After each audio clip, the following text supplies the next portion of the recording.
Hi hello friends, welcome back to our channel ఈ ముచ్చట. ఇలాంటి లేటెస్ట్ అప్డేట్స్ కోసం మన ఛానల్ని సబ్స్క్రైబ్ చేసుకోండి, పక్కనున్న బెల్ ఐకాన్ని యాక్టివేట్ చేసుకోండి. ఈరోజు ఈ వీడియోలో తెలంగాణ రాష్ట్ర ప్రభుత్వం ప్రజాపాలన సందర్భంగా 6 గ్యారంటీ స్కీమ్లకు సంబంధించి అప్లికేషన్ స్వీకరిస్తున్న విషయం అందరికీ తెలిసిందే. అయితే ఈ అప్లికేషన్ సంబంధించి చాలామంది ప్రజల్లో చాలా డౌట్స్ అనేవి వినిపిస్తున్నాయి. దానికి సంబంధించి ఈ వీడియో చేస్తున్నాను. రేషన్ కార్డు లేకున్నా కానీ దరఖాస్తు చేసుకోవచ్చా, అదేవిధంగా దరఖాస్తు తొలి కాలంలో యజమాని స్థానంలో ఎవరి పేరు రాయాలి, మహాలక్ష్మి పథకం కింద లబ్ధి పొందాలంటే గ్యాస్ కనెక్షన్ మహిళ పేరు మీద ఉండాలా, అదేవిధంగా అద్దె ఇంట్లో ఉన్న వారికి గృహలక్ష్మి పథకానికి దరఖాస్తు చేసుకోవచ్చా లాంటి అనేక ప్రశ్నలకు ఈ వీడియోలో సమాధానం చూద్దాం. ఇక్కడ చూసుకుంటే రేషన్ కార్డు లేకున్నా దరఖాస్తు చేసుకోవచ్చు. 6వ తేదీ వరకు సమర్పణ అవకాశం. ప్రజాపాలనపై పాలనాధికారి రాహుల్ రాజ్ స్పష్టీకరణ. రేషన్ కార్డు ఉన్నా లేకున్నా ఆధార్ కార్డు జిరాక్స్ ప్రతిని జత చేసి అభయహస్తం 5 గ్యారంటీ పథకాలకు దరఖాస్తు చేసుకోవచ్చు. షెడ్యూల్ తేదీల్లో ఆయా గ్రామాలకు వెళ్ళలేకపోయినా జనవరి 6వ తేదీ వరకు వాటిని అందించవచ్చు.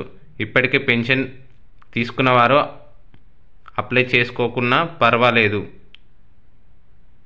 కొత్తగా పెన్షన్ కోసం దరఖాస్తు చేసుకునేవారు చేసుకోవచ్చు. రైతు భరోసా కింద ఎకరానికి 15,000 కావాలనుకున్న రైతులు దరఖాస్తులో భూమి వివరాలు పూరించాలి.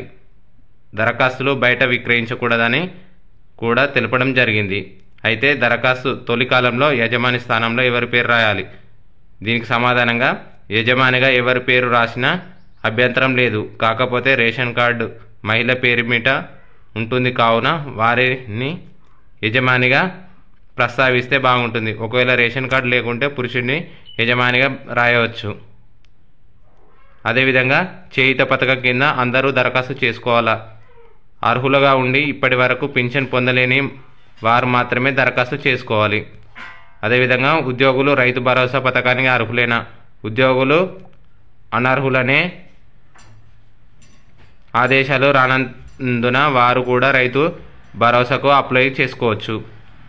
ఆధార్లో మార్పులు. ఆదాయ పత్రాల కోసం ఆయా కేంద్రాల ముందు బారులు తీరుతున్నారు. దీనికి సంబంధించి గ్యారంటీ పథకాలకు సంబంధించి ఆధార్ కార్డు, రేషన్ కార్డు మాత్రమే అవసరం. ఆదాయ పత్రం మరియు కుల ధృవీకరణ పత్రం ఇక్కడ అడగట్లేదు. అదేవిధంగా షెడ్యూల్ తేదీన దరఖాస్తు సమయంలో సమర్పించకపోతే ఎలా అనే ప్రశ్నకు సమాధానం, షెడ్యూల్ తేదీ అందుబాటులో లేనిచో జనవరి 6 తేదీ వరకు తర్వాత మీ మండల ఆఫీస్లో అప్లై చేసుకోవచ్చు. అదేవిధంగా రేషన్ కార్డు లేని వారి పరిస్థితి ఏంటిది? రేషన్ కార్డు లేకున్నా 5 పథకాలకు సంబంధించి దేనికి అర్హులో దానికి దరఖాస్తు చేసుకోవచ్చు. రేషన్ కార్డు నెంబర్ స్థానంలో లేదు అని రాయాలి. అదేవిధంగా తెల్ల రేషన్ కార్డు జత చేయాలా, ఆహార భద్రత కార్డు ఇవ్వాలా? ఏది ఇచ్చినా తీసుకుంటాం.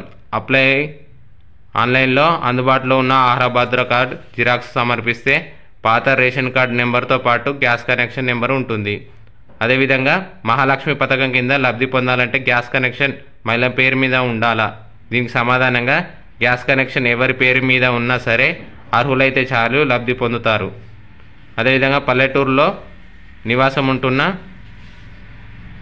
భూములు ఉంటే దరఖాస్తు ఎక్కడ చేసుకోవాలి? పట్టణంలో ఉన్న పల్లెటూరులో ఉన్న భూములకు సంబంధించి ఆధార్ కార్డు, రేషన్ కార్డు ఎక్కడ ఉంటుందో అక్కడ దరఖాస్తు చేసుకోవాలి. దరఖాస్తులు స్వయంగా ఇవ్వడం వీలు కాకపోతే కుటుంబీకులలో ఎవరితోటి అయినా ఇప్పించవచ్చు. అదేవిధంగా అద్దె ఇళ్లలో ఉంటే గృహ జ్యోతి పథకానికి దరఖాస్తు చేసుకోవచ్చు అని సమాధానం. మీటర్కు ఎవరి పేరు మీద ఉన్నా ఆ కనెక్షన్ నెంబర్ దరఖాస్తులో రాస్తే సరిపోతుందని ఈ విధంగా సందేహాలకు సంబంధించి ప్రజాపాలనపై పాలనాధికారి రాహుల్ రాజ్ స్పష్టీకరించారు. ఓకే ఫ్రెండ్స్, ఇలాంటి లేటెస్ట్ అప్డేట్స్ కోసం మన ఛానల్ సబ్స్క్రైబ్ చేసుకోండి. Thank you for watching this video.